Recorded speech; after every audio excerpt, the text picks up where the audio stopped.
as of March 12th, 2024, Disney has made 748 movies. Obviously that number has already gone up, but it's the last count I could find, so that's what I'm going with.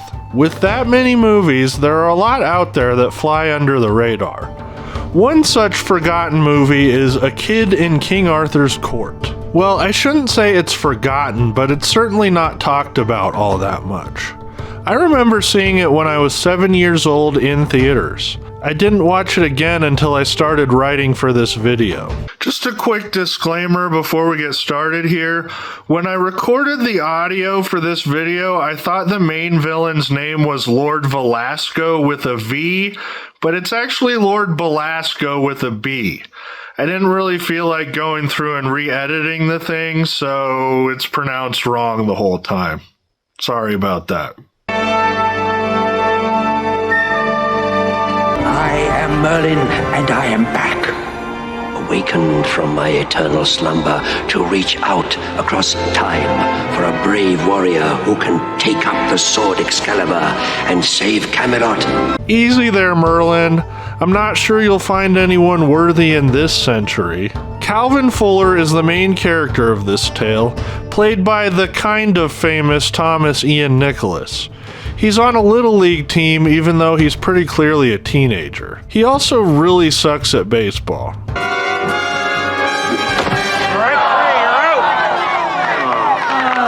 Suddenly, an earthquake happens and Calvin falls into the ground.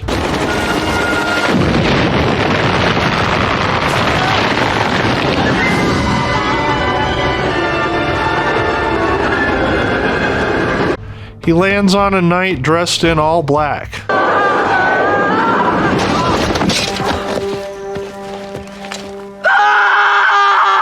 The knight runs away, but a bunch of other knights start chasing Calvin. They catch him after a little while. Take him to Callum. Let me go! The king awaits his presence. King? It turns out that the king, King Arthur himself, just wants to thank Calvin for foiling the Black Knight's plans. Calvin eats with Arthur and meets Princess Katie. She explains who the Black Knight is. His mission is to bring down my father's kingdom. She also mentions that Merlin has been dead for some time, but later she reveals that he's not completely dead. She says that Merlin can still communicate with people through the Well of Destiny. Merlin tells Calvin that he was chosen to take down Lord Velasco, one of the king's servants who is actually working with the Black Knight to take King Arthur down. Look, you definitely have the wrong guy. Why don't you just send me home? I mean, my family really needs me. Camelot needs you. Help Arthur find his way back. The next day, Calvin goes to train with Master Kane, played by Daniel Craig, aka James Bond. Katie then tells Calvin that all the knights are currently training for a tournament in which the winner will receive her sister's hand in marriage and will take Arthur's place as king. Her sister, Princess Sarah, is played by Kate Winslet. Both she and Daniel Craig became pretty big stars after this. Supposedly, even though it isn't credited, this movie is based on the Mark Twain novel A Connecticut Yankee in King Arthur's Court. That would mean that this is Disney's second film based on that novel. The first is the 1979 movie Unidentified Flying Oddball. Maybe we'll review that sometime. Anyways, the king decides to bypass the tournament and tells Sarah she'll be marrying Lord Velasco instead. Yeesh. She doesn't like this because she's actually in love with Master Kane. So she refuses, and Arthur says the tournament will continue. Calvin continues to train, teaches Katie how to rollerblade, and makes a Big Mac for her. It's a meal fit for the round table. Double cheeseburger, lettuce and tomato, and a whole wheat bun. What? Big Mac. And he starts to like Katie. Too bad they live in different centuries, right? But going back to the Big Mac real quick, this scene is actually pretty controversial. Why? Because Calvin says, Double cheeseburger, lettuce and tomato, and a whole wheat bun. and Big Macs don't have tomatoes. Look it up. How could they have gotten this so wrong? Oh, hey, Ian, you should come picketing with us. There's a peaceful protest downtown. We're protesting Disney. They're so woke that they can't even be bothered to check the ingredients of a Big Mac. Rodney, first of all, get out of my house. Second of all, the movie you're talking about was made like 30 years ago. Get over it. Why does that matter? Just get out of here. Okay. Sorry. Lord Velasco has his men kidnap Princess Katie. He then tells Princess Sarah that she must marry him. You cannot force me to marry you. If you do not consent, then Princess Catherine will die. And this pact is between you and me. You utter one word of this to anyone, and you'll never see your sister again. Dang, threatening to kill her sister if she doesn't marry him?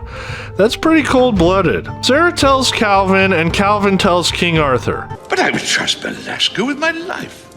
Bad idea, sire.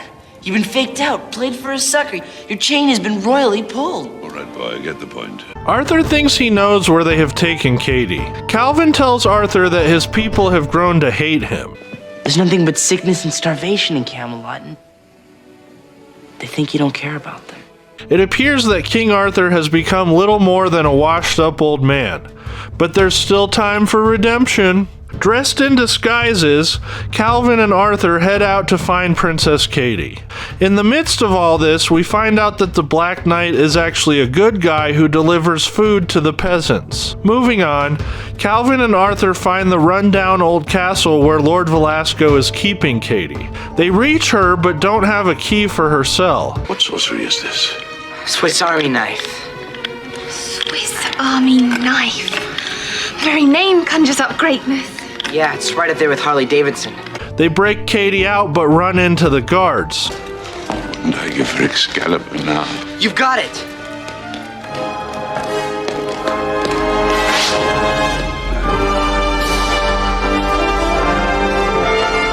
They kill most of the guards, but one runs off carrying Katie. Calvin stops him by shining the laser from his Discman in his eyes.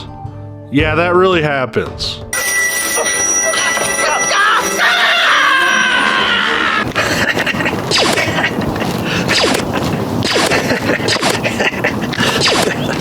And all is well. Wait, no, they still need to stop that Lord Velasco guy. But first, Arthur dubs Calvin a Knight of the Round Table. Yeah, I've been knighted several times, actually. I've got King Charles on speed dial, and my full name is really Sir Dr. Frank Corncob. So the tournament begins. Lord Velasco and Master Kane defeat everyone in their paths and eventually have to face each other. Lord Velasco hits Kane, but Kane doesn't actually fall off of his horse, so there's a second round. In this round, Kane wins, but it's revealed that it's actually Calvin. Your history, Velasco. Your blood is mine! Hey, chill out, dude! The Black Knight stops Velasco from killing Calvin. Then it is revealed that the Black Knight is actually Sarah. Man, there's so many crazy reveals. Daughter, thou hast won the right to choose. So she of course chooses to marry Kane. Lord Velasco is banished from the kingdom. Sir Calvin, my kingdom is thine.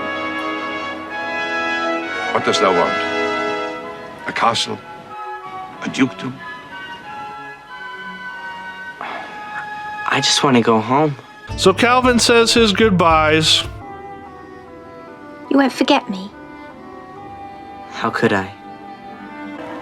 Behold, your way home.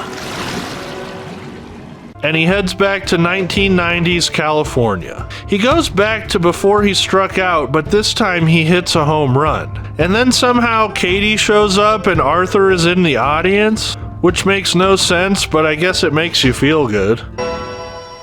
Taught the kid everything he knows. Thanks for joining us today. There's actually a sequel to this movie called A Kid in Aladdin's Palace. We'll be covering that one next, so be sure to check back.